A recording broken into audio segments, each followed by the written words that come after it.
about giving presentations. It's very meta. Okay. So I'm going to,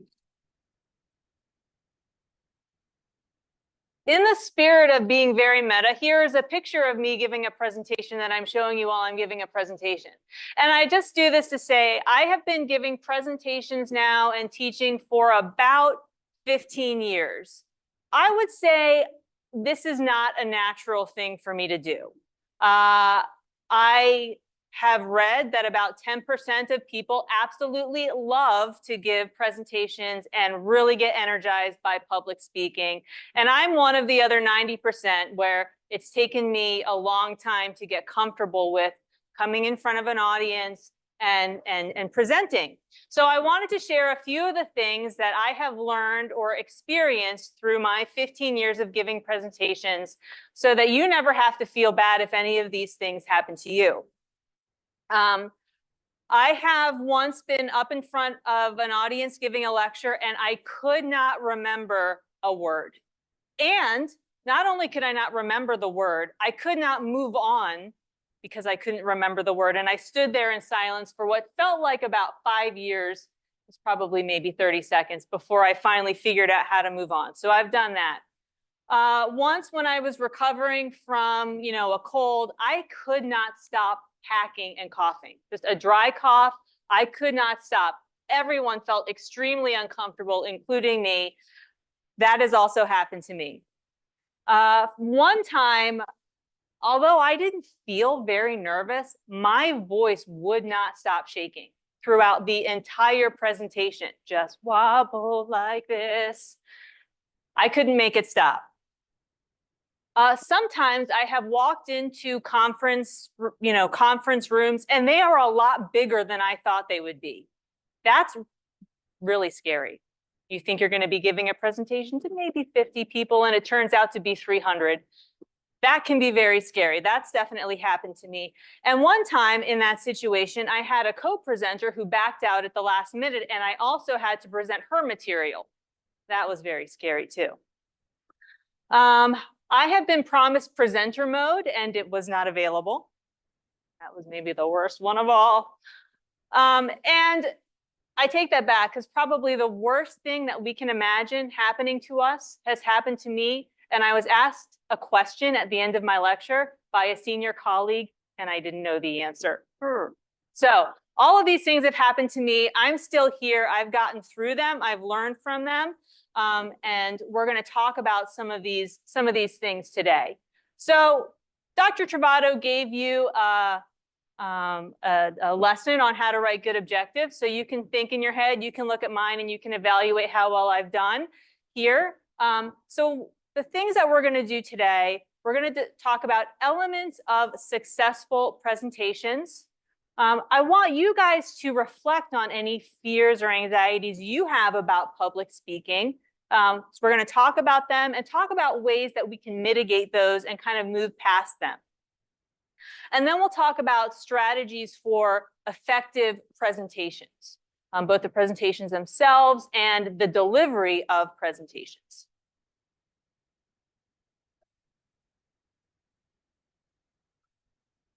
So just to keep us on track, here's the outline of where we're going today, our little roadmap. And starting first with the presentation itself. And I want to stop talking here because you guys, especially if you've been here for the last hour or two, have been listening to me talk at you for quite a bit. So we're going to pause here and do what is called a group concept mapping activity. So you might have seen, as we were waiting, I've set these enormous post-it note poster things here all around. I would like you guys to separate into groups of, I think looking at the group, maybe between 5 and 7 of you in a group. And you are going to come down and get a large piece of paper and 1 or 2 of these post-it note packs. And everyone in the group, you're going to think about what makes a good presentation or a good presenter. Think about presentations that you've seen in the past that that stayed with you, that were memorable, that you enjoyed, that were engaging. And I want you on each Post-it note, each person take 3, and on each Post-it note, write one of those things. And then go stick them on the big paper. When everyone's done in your group, you guys are going to group those ideas into topics or concepts. Okay, circle them, circle the groups, label them, and I'll walk around to kind of help you through it. And then we'll debrief at the end. Okay, so why don't you guys form your groups. If you need help with group forming, let me know, and then come down and start grabbing your stuff.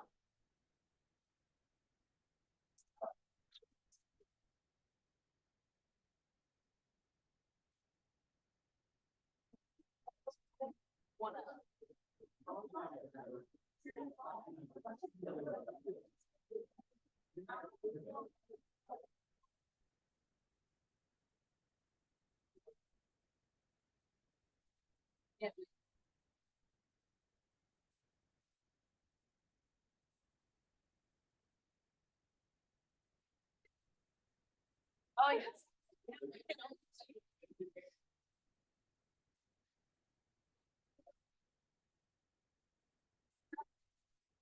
Oh, Amy. Okay. Yeah.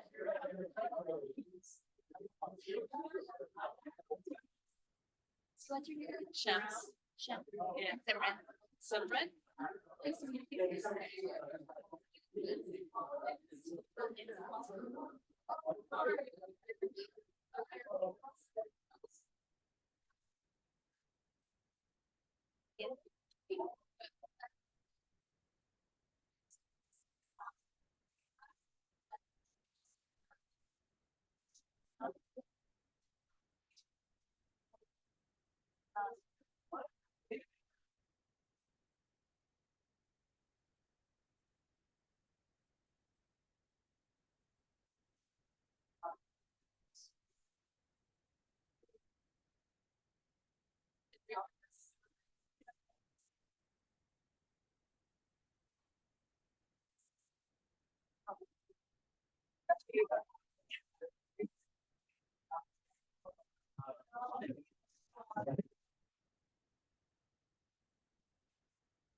Yeah.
When you guys are done with your groups, since those big things are also Post-its, and I feel like we should take advantage of them, why don't you stick them on the wall or somewhere, if it'll stick to that material.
Let's let's finish up in the next maybe 2 minutes.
Fun. How are you? How are you? Good. I'm here, Leah. Thanks. Colorful. I'm like, I always need this. 'Cause I'm like, it has everything from school. Yeah, I do. So I'm like, I I'm wear mine all the like, time. Yeah. So is this for? Residents and fellows, and I think there might be some other people here, and I'm like, mostly residents and fellows. Yeah. Yeah. Yeah.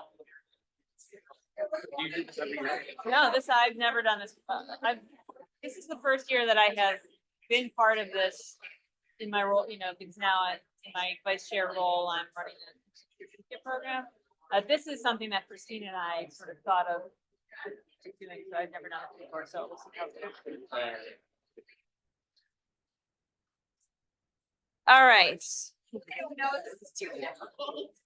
All right, let's finish up.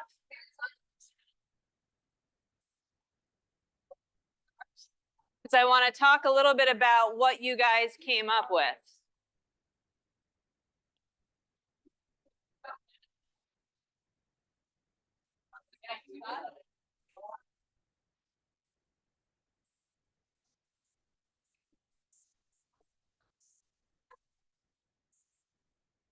Ooh, pretty.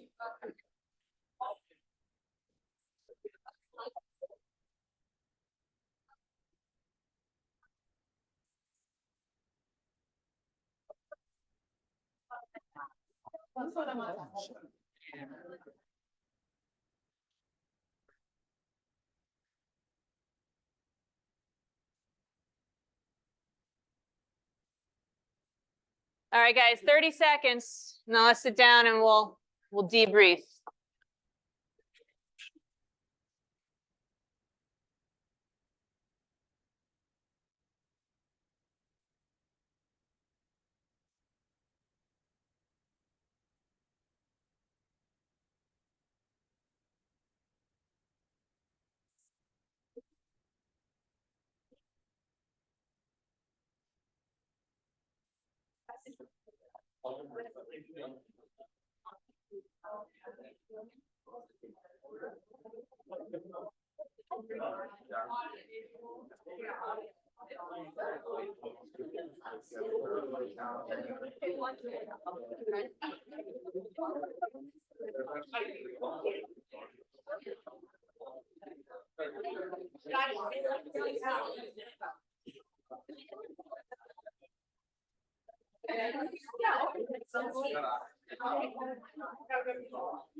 All right. So is there a group that is willing to share what were the large topics, large groupings or concepts that you guys came up with? Yeah. Oh, can you use the mic? Thank you so much. We grouped into personality, professionalism, connection with the students or the audience, clarity and structure of your slide set, experience, personal investment in the topic, and engagement with the audience. Great. Other groups, did you have things that were similar, things that were different? Anyone else want to share?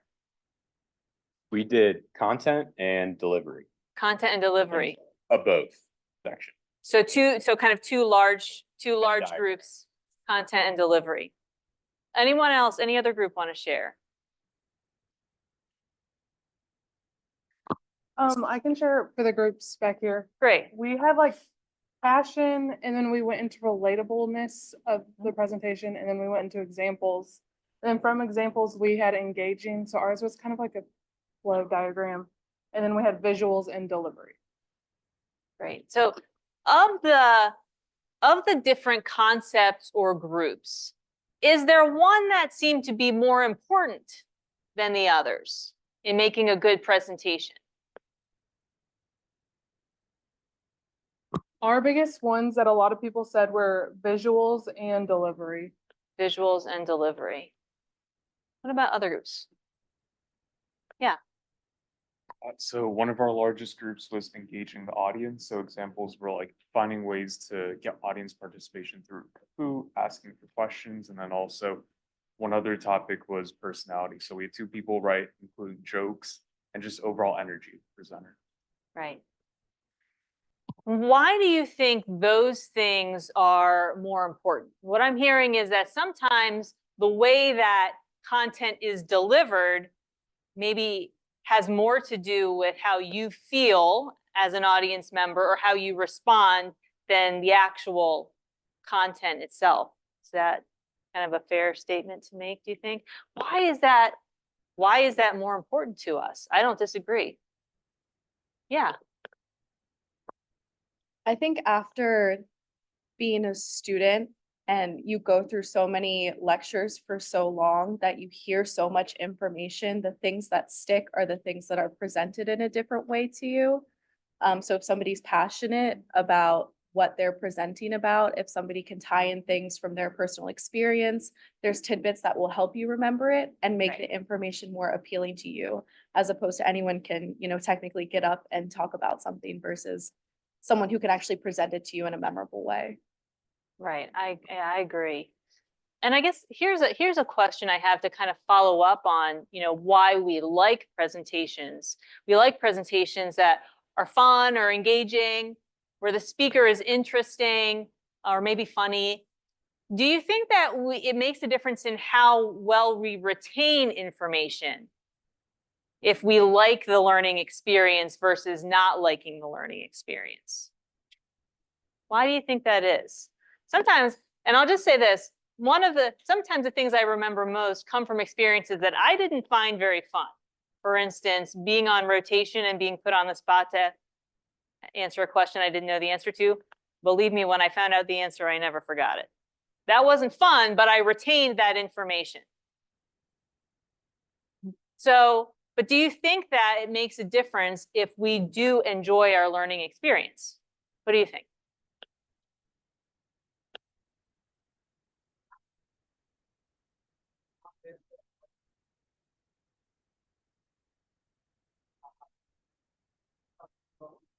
Mm-hmm. Yeah. Yeah. I think part of it is human nature that we tie like emotions. If we can tie an emotion to something that we learn, so whether that be a negative emotion or a positive emotion, it like sticks with you longer. That's a really good point. I love that. Any other thoughts? Was there anything that surprised you about this activity? Either that you thought about presentations or that your group mates thought? Is there anything that surprised you or that you learned?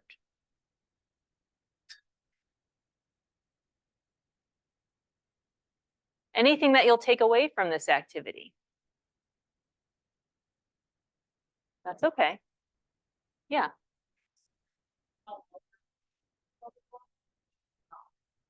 Mm-hmm.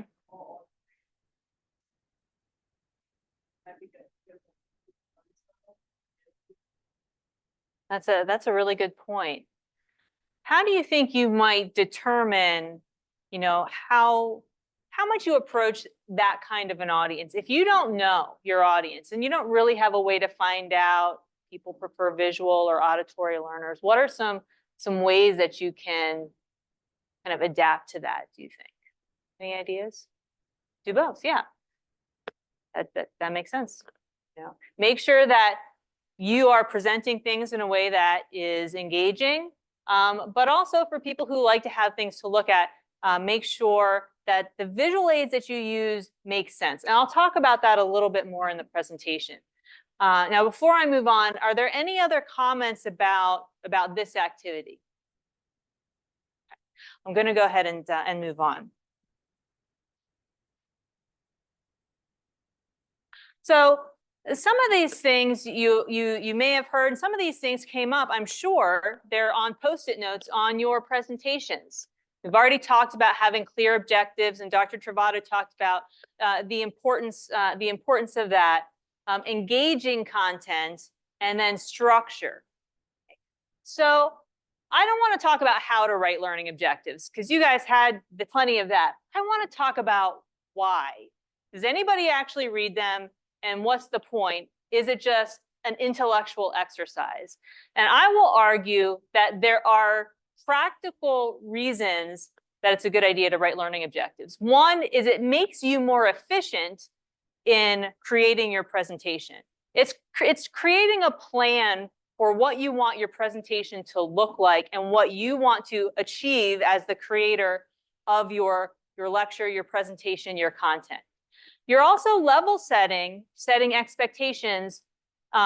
It's a kind of an agreement between you and your audience. Your audience knows what you expect from them, which is extremely important if you're in an academic environment and you're going to be, you know, assessing someone on what they have learned from your presentation. But even if it's an environment like this where there's no test at the end, guys, it's good. You still have an idea of, you know, what I think you should get out of it. And you know what my expectations are for you. And, you know, then I know what your expectations are for me. You expect me to deliver on what I say I'm going to deliver on. And it provides a basis for evaluating how well you have achieved the objectives as the audience, but also how well I have enabled you to achieve them. Did I do my job? If you didn't achieve the goals of the presentation, I didn't do my job, and I need to know that so that I can improve. So those are why I think why we write learning objectives. Now, the content itself, we've already talked a little bit about how the way that we present the content may be a little bit more important in people's reaction to the presentation than the content itself. But I think that it's very important to include all of the right stuff, but also that may not be everything. You know, so as an example, when I started out on faculty and I was tasked with, you know, creating lectures for pharmacy students, I just put everything that I knew or could research into my presentation. What's wrong with that? Any thoughts? Why isn't that maybe the best approach?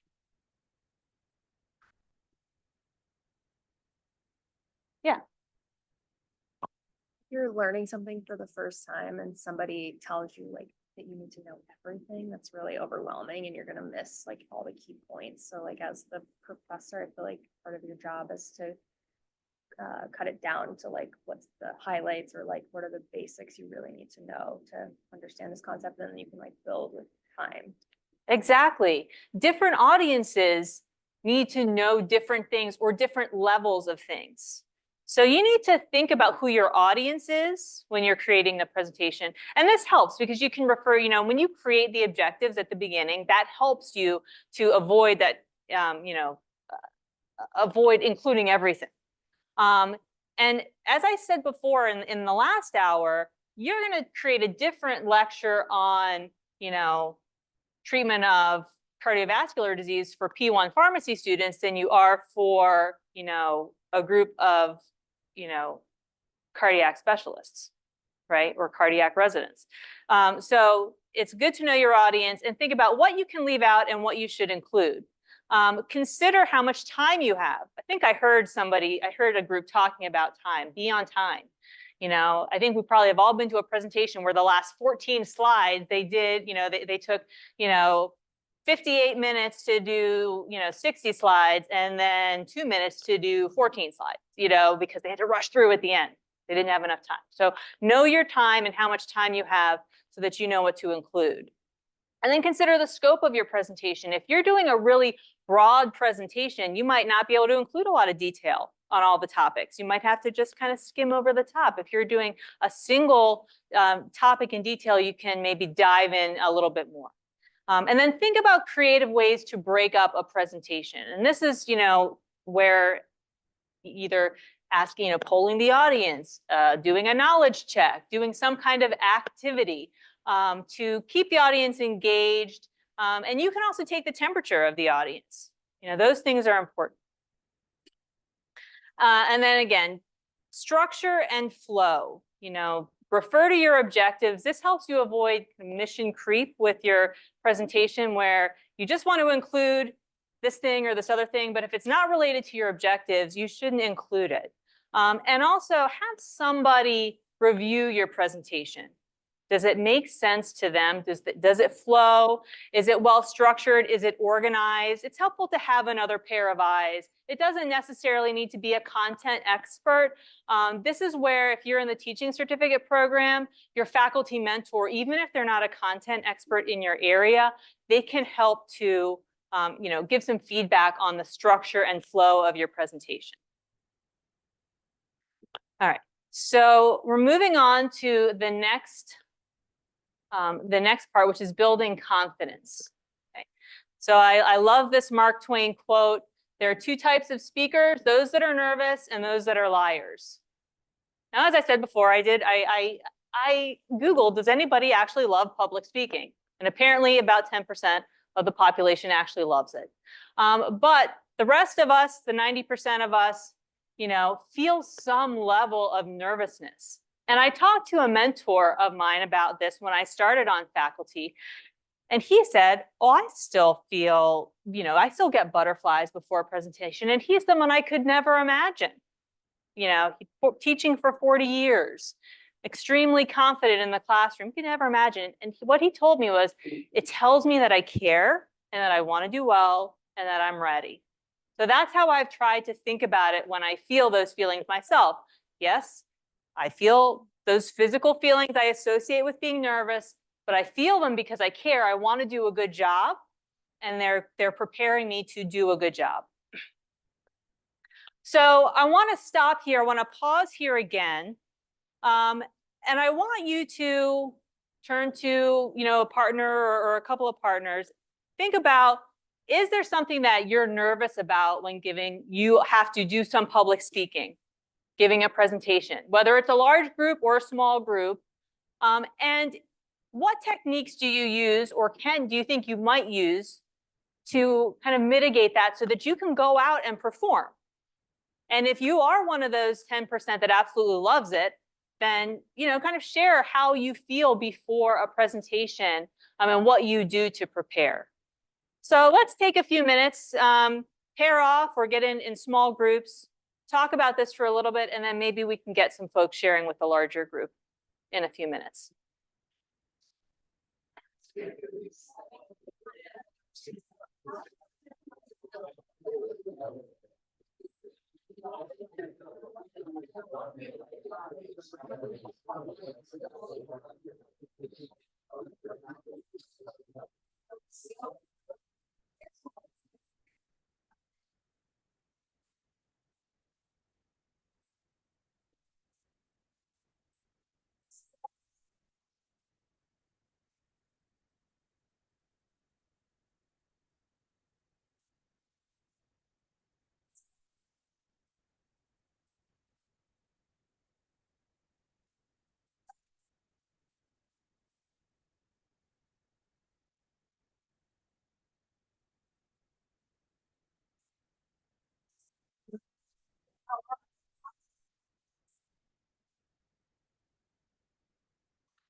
All right.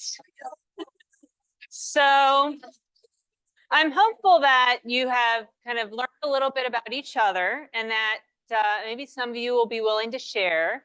And because I'm asking you guys to be a little bit vulnerable, I'll go first and I'll share the things that make me, probably the thing that makes me the most nervous when I'm about to give a presentation. And that's though, although I feel I'm a pretty self-confident person, I've been in my field for a long time. I am someone that I want people to like me. It just is who I am. And the idea that people might not like me makes me nervous. And so that's something that makes me nervous, and you just have to get past it. Part of that is experience, and part of that is acknowledging that some people may not like me, or they may not like my presentation, or they may fall asleep, or they may want to check their email. You know, I can only do what I can do. Okay. So that's me. Does anyone feel comfortable sharing what makes them nervous? Maybe how they might approach it. Yeah. As a PGY1, I think giving some of the PT rounds presentations was definitely nerve-wracking in terms of getting questions at the end, especially from people who have a lot more experience in that field that you're presenting on, even though you're considered as the subject matter expert. I think for me, the most important thing that you can say in your PGY1 or PGY2 career is, I don't know, but also give a rationale or a thought process to answer their question. So you may not know the exact answer, but you know the subject matter enough to be able to make like a good clinical decision or a good clinical thought process. I think that at least, because they're asking questions to see like what you know, and you know if you can apply what you've just taught them to certain scenarios. So I think it's okay to say that you don't know, but it's also follow it up with like what you know about the subject and if you can make an inference from that. Absolutely. I think, and I alluded that in the beginning, you know, that is one of the scariest things, especially because when you're doing something like pharmacotherapy rounds, and I remember my own pharmacotherapy rounds presentation and getting those kinds of questions, and your stomach kind of drops out and you feel cold all over and you're like, should I know that? Is that something I should know and I don't know? Or is this professor trying to trick me, or is, you know, you go through all sorts of things, but it will happen. And so I agree, getting comfortable with saying, I don't know, and sometimes injecting some humor, saying, oh, maybe I should know that, but I don't know that. You know, practicing saying that, I agree, is a really good way to get comfortable with it. And it helps avoid, you know, as healthcare professionals, we don't want to answer when we don't know. So it's important to get comfortable saying you don't know. Does anybody else want to share? Thank you both. Yeah.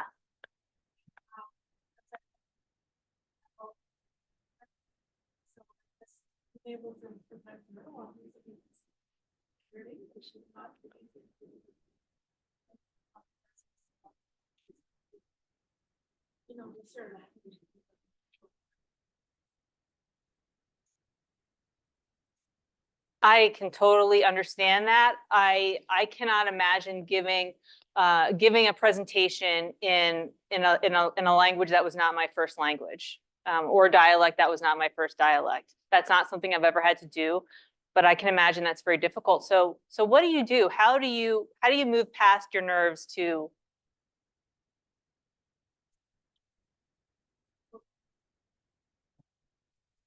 Mm-hmm.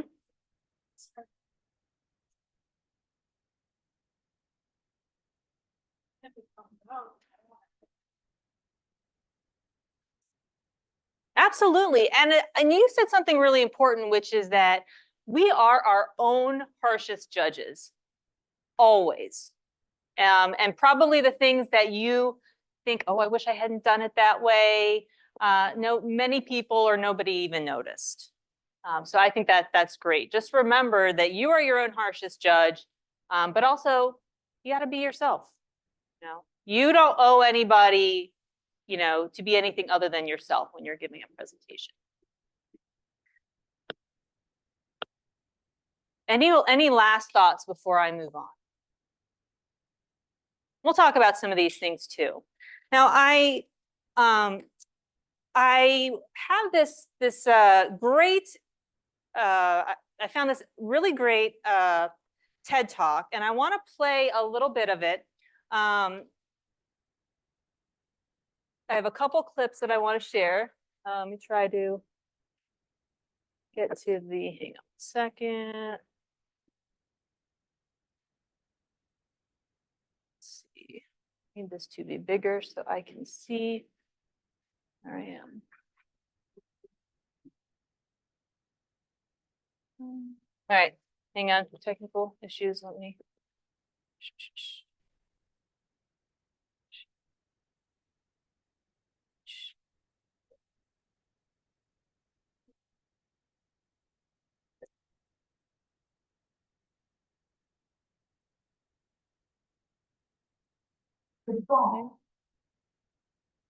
Where are we going? Here, there we go. All right, sorry guys, there, now I'm ready. It's great, and I'm gonna link it, so if you want to watch the whole thing, you can. There we go. Don't worry. If I was to run even today, and I wander away from my safari party Oh, out on my own, I can't until because shoot. Are we listening? Hang on. Oh. Okay, here we go. That's the first one.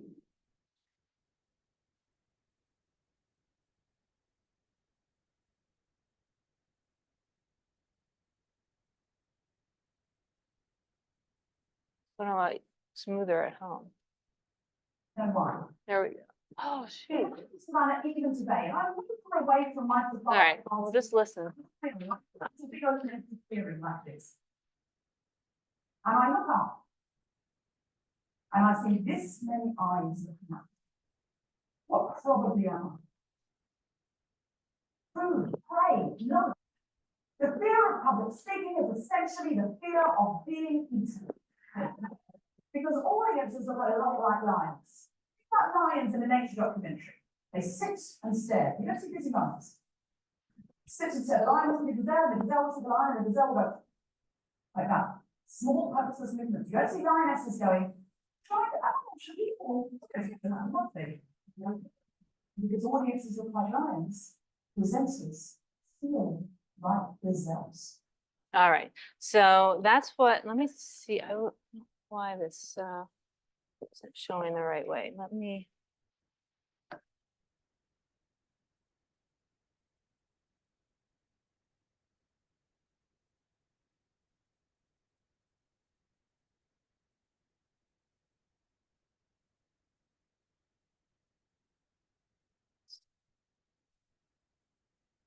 Why isn't it showing what my screen is showing? Okay. All right, I am having technical difficulties.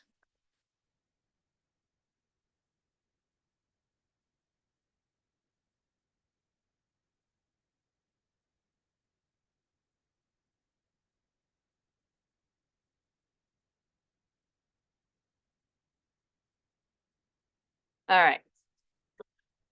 So fight or flight. So the speaker was talking about the fear of being eaten. Okay, that is fight or flight. But we're not about to be eaten, right? We're just up here giving a presentation. Even if there are technical difficulties, I'm still not a gazelle on the savannah about to be eaten. We can get through these things. And so part of this is building confidence. Okay, practice and preparation. Even though it may not seem like it. I did practice getting to the right spot, but things don't always go as you plan. So Mark Twain says it usually takes me 2 or 3 weeks to prepare a good impromptu speech. Even the people that give a presentation and you think that they are speaking off the cuff, most of them are not. Most of them have practiced what they're going to say and practiced in front of a mirror, practiced with family or friends to make it so that it sounds like it is off the cuff. Some other things that we can do to increase our confidence include visualization and positive self-talk. Now, visualization isn't just sort of closing your eyes and imagining, yay, everything went well. It's much deeper than that, and it takes time. So it's really imagining the scenario in your head. You walk in, what does the room look like? How many people are in there? What am I going to say? What am I going to do with my hands? How is the audience going to react to me? Are they going to be looking at me? Are they going to be looking at their phones? Visualizing it all and then visualizing success. But it's got to be in detail. And the other thing is positive self-talk. So think for a minute about what goes through your mind.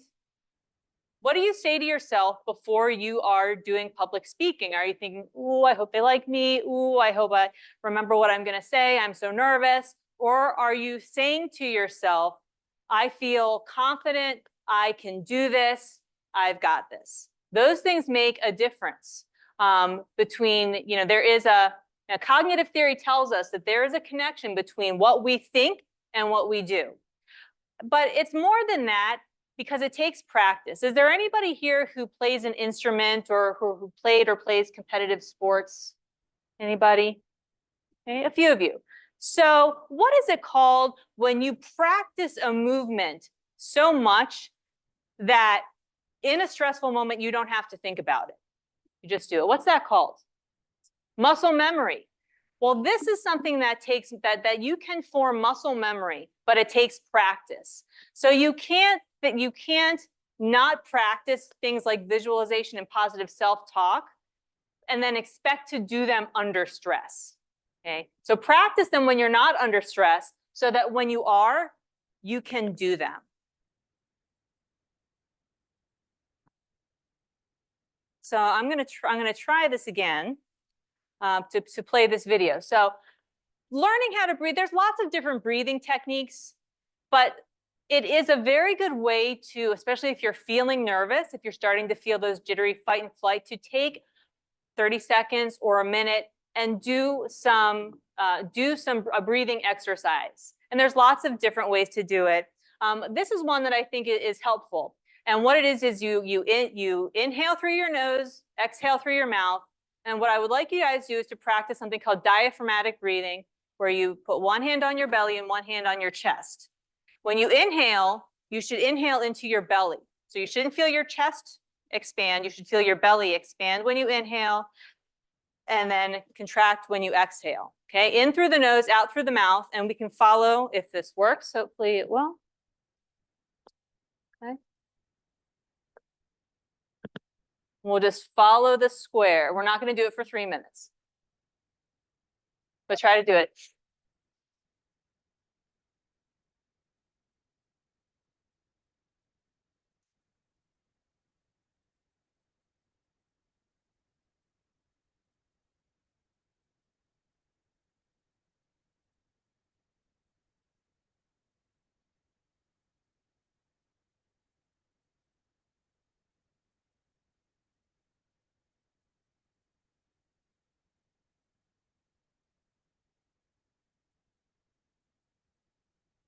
And that is just one that you can take forward with you if that's helpful when you need a moment.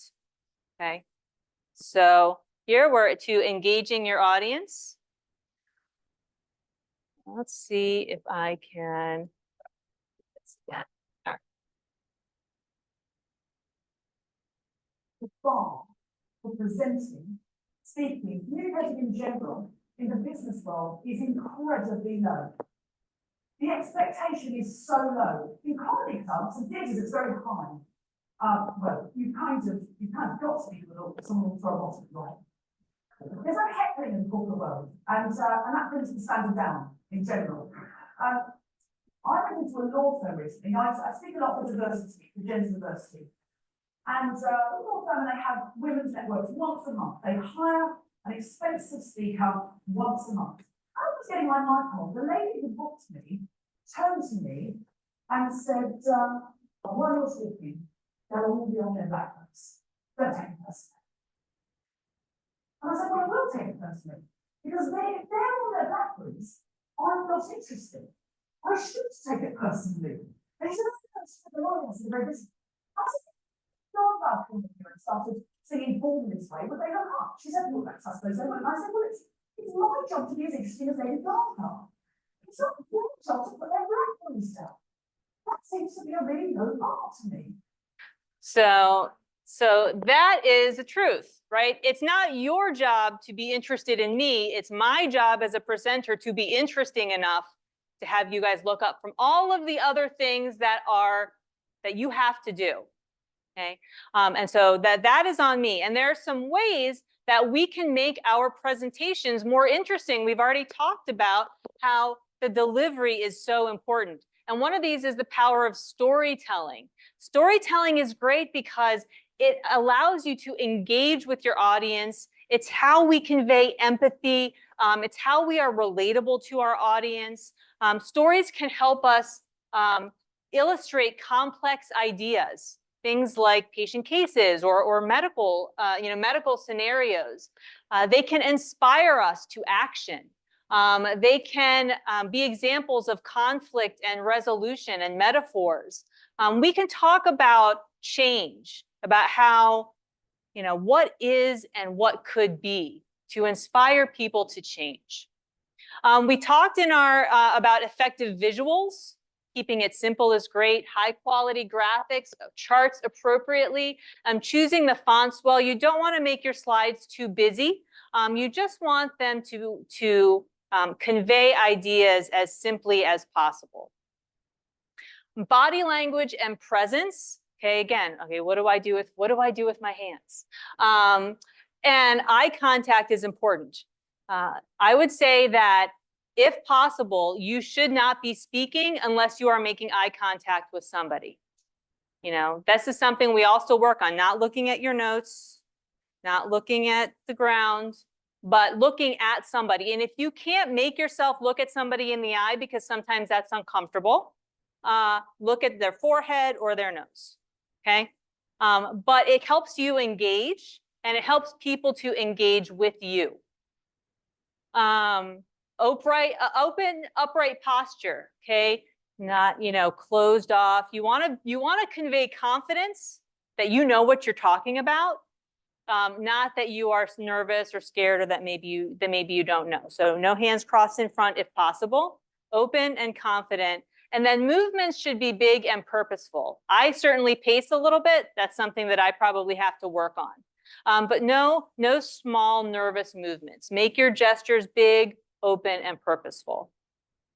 Okay, now moving out to the end here, effective delivery techniques. Voice modulation and pacing. For me, this is my hardest thing. I tend to talk fast, especially if I feel nervous. And so if you are also someone who tends to ramble on or talk fast when you're nervous, you may have to talk so slowly it sounds ridiculous in your head. Okay. Also, don't rush. Don't forget to breathe. It's a lot harder to breathe when you're talking very fast.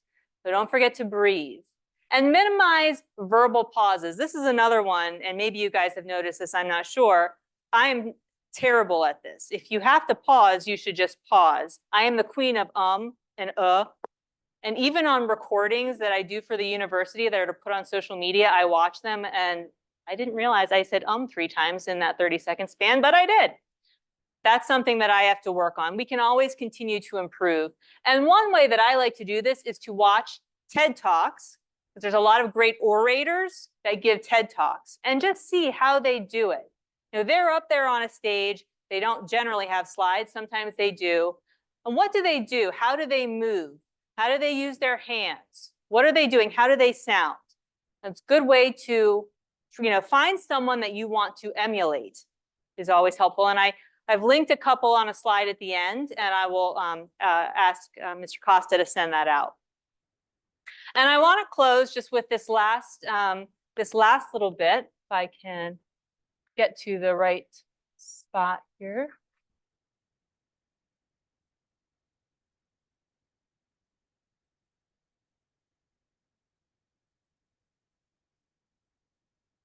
Let's see.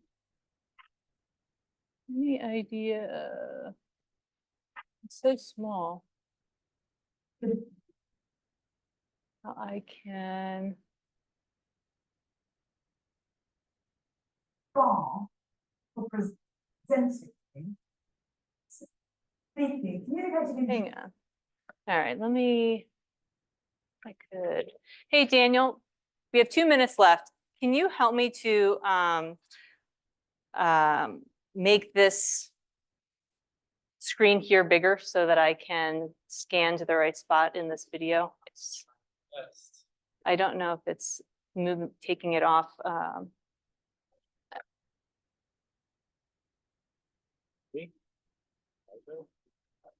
Can you make it so that it's not the extended? Oh, you're so smart. Thank you. smart value. Okay. Most Oh, people spend right. about 3 months. Let's Let's go. Thanks, Robert, for your information. Yeah, comfortable with me. I have no need to be marked by anxiety and discipline. When I walk into another room and go, see, this is bad. Oh, I don't know anyone here. Those people look a bit scary. Those people all went to the same school. Oh, all I can do is survive in this room. And public speaking, that's how most people feel about it. If I can just get through it. But there are some people, the Bill Clintons, the George Clooney's, the Oprah Winfrey's, that walk into a room and go, well, this is a bad room for me. I'm guessing it's a bad room for other people. Let's change up this room. Now, comedians, stand-up comedians, their whole job is to change rooms. That's their job. They come into a room, they set the room, and they go, how can I make this room a better place to be? How can I make people laugh? I don't know how experienced comedians are, but what they say after the gig. Sometimes I'll come up and I'll go, a comedian will come, do you think I was all right? Do you think I was all right? I was a bit cold at the beginning, wasn't I? But after the aardvark stuff, I think I warmed up. Do you think you'll book me again? Do you think I was all right? And I know they're not very experienced. Because experienced comedians come up and go, they're all right. They're a bit cold at the beginning. They warmed up. After the aardvark stuff, yeah, they were all right. Because comedians look at rooms and go, how can I change you? That's why they don't seem self-conscious. They're not. They're audience conscious. They're conscious of you. And all charismatic people are. Martin Luther King. I have a dream. When you hear him say those words, does he seem self-conscious? Is he going, do you like me? How do you think this presentation's going? Do you think it's going all right? I have a dream. Hope the PowerPoint holds up. Bear with us. That's not what Martin Luther King is doing. He's not bothered about himself. He's lying like he assumes his world is a wonderful place to be. And then he says, how can I change you? That's the question. How can I make you feel differently because you came out to hear me speak? How can I make you do something differently because you came out to hear me speak? And that's the question you need to ask yourself at the beginning of every presentation. How is this room going to be different at the end? And as soon as you're thinking that, well, that looks a lot like charisma. Thank you guys very much for your time, for giving me 2 hours of your day today. I enjoyed meeting you. I'm going to send out my contact information. Feel free to reach out at any time. Thank you guys. Have a great